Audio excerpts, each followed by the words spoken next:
Iowa delusion. All that and more now on Graph's Grievances.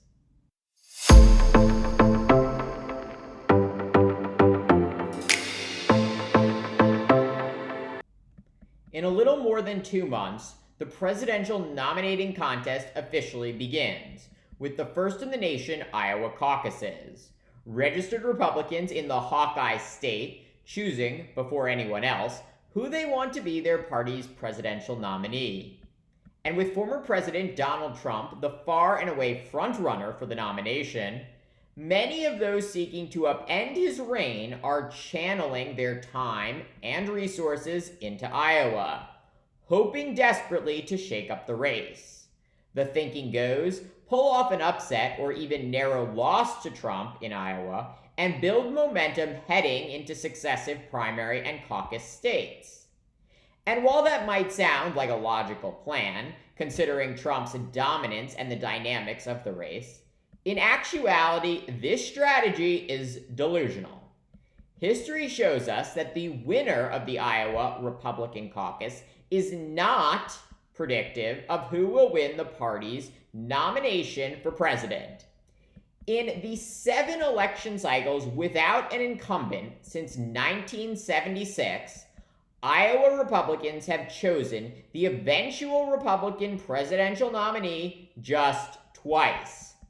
The last time that happened was more than 20 years ago, when then Texas Governor George W. Bush won Iowa and went on to win his party's nomination for the presidency. And as you might recall, back in 2016, Trump first claimed voter fraud after losing the Iowa caucuses to Texas Senator Ted Cruz. Trump falsely writing on social media at the time that Cruz, quote, illegally stole Iowa and demanding a do-over. Of course, there was no do-over, and Cruz's 4-point margin of victory over Trump in the state would stand. And yet, despite Cruz winning Iowa, he would not suddenly gain momentum and go on to win the presidential nomination. No, in a few short months, he would lose to Donald Trump.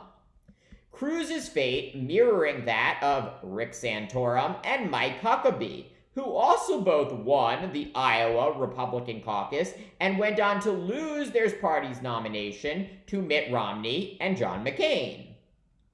There are a multitude of reasons why Iowa is not predictive of who will win the Republican or Democratic presidential nomination, but we can dig into that on another day.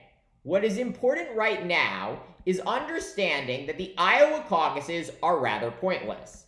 And therefore, it makes no sense that in the last few weeks, several of Trump's challengers for next year's Republican presidential nomination have made big announcements about doubling down on Iowa. Former South Carolina Governor Nikki Haley, beginning the month by announcing her campaign was expanding its Iowa footprint and opening its first headquarters there. Haley also hiring a veteran Iowa field director and a super PAC tied to her campaign, purchasing almost $7 million in television advertising in Iowa and New Hampshire. Haley's focus coming just after Florida Governor Ron DeSantis said his campaign would move about a third of its entire 60-person staff to Iowa.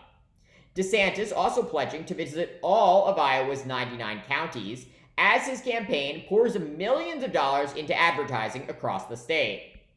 And not to be outdone, just yesterday, South Carolina Senator Tim Scott said he too was aggressively shifting resources into Iowa.